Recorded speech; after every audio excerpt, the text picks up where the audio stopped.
Hey everyone, hopefully you're having a good day. My name's Andy. My channel's Finding Value. Today we're going to do our daily technical analysis of commodities in general. We'll do the normal thing going, top to bottom, dollar, 10-year yield, 30-year yield, stuff like that. I did add some more information to the Finding Value website for members, both silver and platinum members. I added a 30-year, 10-year yield ratio and how that correlates to certain types of investments and when we should be entering and exiting some of these investments based off of a whole bunch of different things. So there's that. I'm releasing the midweek update for platinum members later today. So you'll see that as well. Just as a reminder for the platinum members. And if you want to become a platinum member, go to findingvalue.com, finding-value.com, and sign up, and you can go to the question and answer sessions that we have on the weekends. You get the midweek updates, and you get all this financial education on investing. I think I've got it nailed down pretty well. It's getting better and better. I'm refining, just like any engineer would. So definitely check it out. So let's dive in. I'll give you my financial opinion here, guys. So we're going to start with, we're going to start with the DXY. The DXY still looks good to move higher. What I call this, and you guys, if you've been on the channel, this is a bloody nose where we will continue higher. We are above this support level.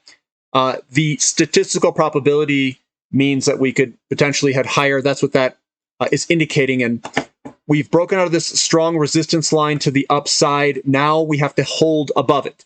There is the chance that we still come back down throughout the end of this month and reverse this lower. There is still that chance.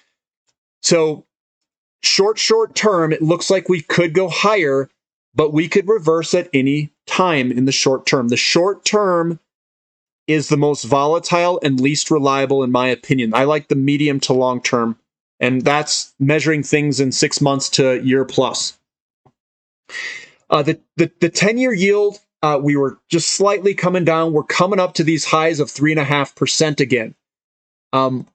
Last time we got to 3.5%, we quickly reversed lower. We're coming back up again. Are we going to reverse lower, or are we going to go higher here? That is one to watch. Now, I don't have an opinion on it. I'm going to wait and see what goes on. In the short term, I'm going to tell you that I don't know what's necessarily going to happen, and I'll tell you the reasons why. The 10-year yield usually follows inflation. Higher inflation, higher 10-year yield. And the 10-year yield, I think, wants to go higher, and I think oil wants to go higher, but they're holding it down through strategic petroleum reserve releases. I think that also has an impact on this 10-year treasury yield, the 10-year yield here. So I don't know what they're going to do with this. I don't know if they're just going to start dumping. They're just going to have like a strategic petroleum reserve splash release. I don't know if they're going to get in there and buy bonds and try to hold it at this level. We've seen this level cause problems before in 2018, which was this level, and it all crashed down. But we'll see what happens here. I'm going to remain open to whatever this thing wants to do. I am in the camp that this is going to go higher eventually, and we could see a pullback like this where it does something like that as well throughout this fall. TLT was firming up a little bit. Again, it's still in a downtrend. For bond prices. These are prices. Prices go down when yields go up. They're inversely correlated. And then the TYX was down a little bit more today. It fell a little bit more than the 10-year. So, but they were still in an uptrend. And I still think that's going to march its way higher over time. Looking at the CRB index, CRB index was basically flat today, small little update today.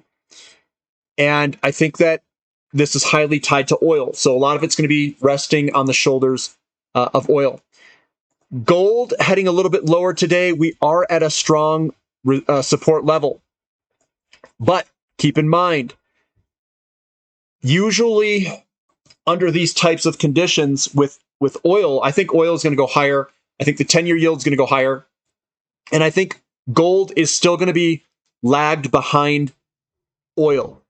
We have to fix our energy crisis first. Once we fix the energy crisis, then I think gold's going for a moonshot. That's my opinion. That's kind of what I'm starting to see when looking at a lot of these yields and the yield curves and all that stuff. It seems to me that gold outperforms when the yield curve basically unwinds from its invertedness. That is when things start to really heat up in gold, or right before it kind of unwinds. You get a crash and then gold takes off from the reflation. It's the unwinding there. So we're still early there. Silver is still looking good. That still looks good to go higher. And platinum rocking the boat here. Big bullish engulfing. I think that's probably going to head higher here. It looks really good. Nice big day today. Looking at XAU to gold ratio, we were basically flat with the ratio, moving sideways, which isn't good or bad. Looking at SILJ just flat. We're still above support. Everything still looks okay here. We've got some broken wedge, falling wedges that broke to the upside. That's always a good sign. And then GDX is also breaking out of its downtrend and kind of moving sideways. The question I have is, this is where you're going to have my question is this a temporary move where it was the market conditions were developed by the releasing of the Strategic Petroleum Reserve, and when oil and natural gas basically put on the heat again, will this head back down very much like, from this point lower? Are we going to get another decline out of the GDX, SILJ, and whatnot? And it seems like these decline when the 30-year yield outperforms the 10-year yield. And that basically what it means is the yield curve's inverting even more. And it inverts, which is being caused by the driver of oil and natural gas. That's kind of what's firming up in my thoughts on what's going on. And I don't think we've solved oil, and I don't think we've solved natural gas. And I'll show you why I think that in a little bit. So going to crude oil is moving higher. We are below this support resistance line, and we could get one last kind of fallout down to this level down here of $80 or 82 or 75, somewhere in that range. It's a possibility. Now, I'm not calling for that. I'm not selling anything. I'm just hoping that happens for a better buying opportunity. I know that they're trying to manipulate the price of this. I don't know if they're going to be successful. No one knows if they're going to be successful. They're just dumping oil onto the market through the Strategic Petroleum Reserve. They're just releasing this stuff out. So we could see a move lower potentially in the short term for the elections as they dump this stuff on the market. But I will say natural gas is heading higher. We are still within this kind of accumulation cylinder. We have not broken out yet, but we've got a lot of buying pressure and momentum occurring today. It's going to take a run at that resistance level again, which is at $9.70. We close above it, stay above it for at least a month, get a monthly close out of it. I think we're going higher. And again, we're coming up to the LNG terminal coming back online for Freeport. It makes sense. We're coming up to winter. It's still very expensive over in Europe. And I think that these prices will converge, which means that the international pricing will go lower and our price in America, the Henry Hub, will go higher. XOP, I know you want to say it. Yeah, you know me. It was heading higher today. Again, I don't know exactly in the short term where this is necessarily going to head. It looks to me like we want to go higher. It looks like people are positioning in energy and that they want to catch this move higher, and that the bullish sentiment in energy is turning around. It's becoming more bullish. I do know that they're dumping oil from the Strategic Petroleum Reserve out on the markets. Anyone's guess in the short term is which way this thing's going.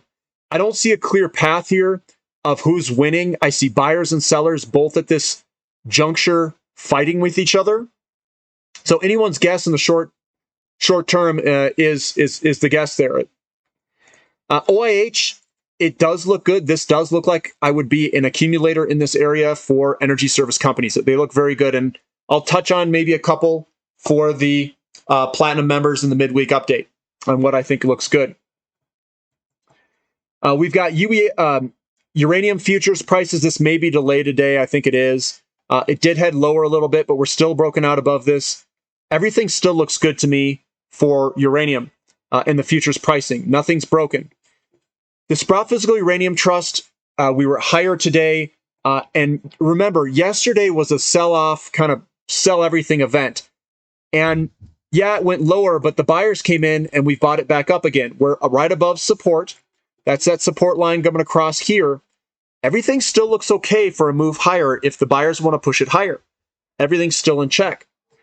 URNM also receiving some buyers. We're still above this strong support line in here. We are coming through a sticky area. We've got some resistance kind of through this area there. You can see that we're trying to break through it. And we just got to see what happens here. The buyers and sellers are battling out, dueling it out at this price level. CCJ is looking quite good. We're up 2.32%. This is our leader. Smart Money kind of enters this first. And what we're trying to do is we're trying to break through this last kind of sticky resistance area. We got to break through that. It's okay if we don't break through it the first time. It doesn't mean that it's the end of the bull market. We could come up here, hit our head, and do another kind of U-shape pattern there. And then if you look back, what do you have? You have a kind of almost like a cup and handle-ish type pattern, and maybe it develops one up there. But you always get, sometimes you get these little handles that develop underneath these resistance lines or sideways motions before a potential break higher. So keep that in mind. Just because you go sideways or we dip back a little bit doesn't mean that the run is necessarily over. The market conditions are still ripe for all of this to work, to move to the upside. And we have a very split market in this area right now. Looking at TAN, again, I'm still very much bullish on TAN. I've been talking about this a while. Remember, markets don't move at warp speed. Markets move at market speed. We've got the consolidation. We've got the consolidation.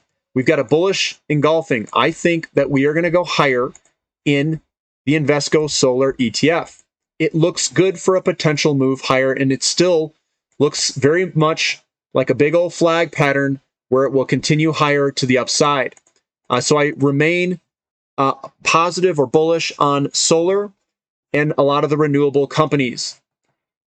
Looking at COPX. COPX is copper. I'm not as bullish on copper at this time, but it still looks good. I don't see any reason to say that this doesn't look good. I just see that I think copper is going to come slightly delayed behind this.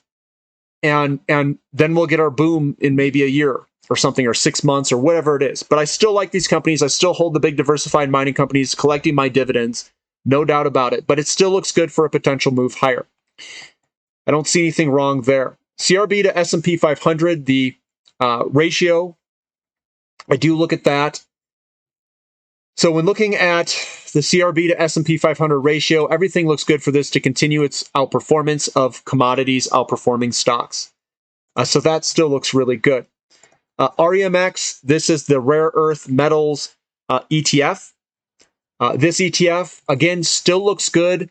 At a big picture view, we're broken out of this support zone. We've broken out. We've come back. We've got the kind of sideways motion there, the sideways motion here, and then I think we'll work our way higher eventually. So that's for REMX, the rare earths. Lithium still looks really good. LIT is the ETF. I'm using these ETFs as a grandiose gauge of how the overall sector is doing. We do have a bullish engulfing. It still looks good for a potential move higher. We've broken out of all the downtrend breaks. We've done the breakout, the retest. It looks good to move on higher. Everything still looks okay. Looking at the S&P 500, we're right on that kind of middle support zone. And we're going to have to see. We've got support coming across here too. We got to see what happens here. If yields continue higher, I think the S&P 500 is going to get smoked. If the Federal Reserve is in there buying the 10-year yield and holding it steady, which I don't know if they are or aren't, I have no idea, this could basically move sideways to slightly higher, depending on what that yield does.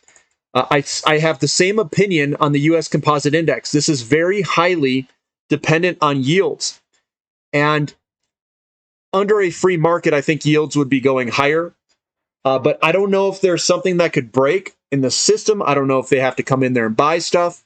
I know that other areas around the world, like Europe, are buying bonds, doing yield curve control. Japan, they call it under fragmentation. I guarantee the U.S. is doing it too.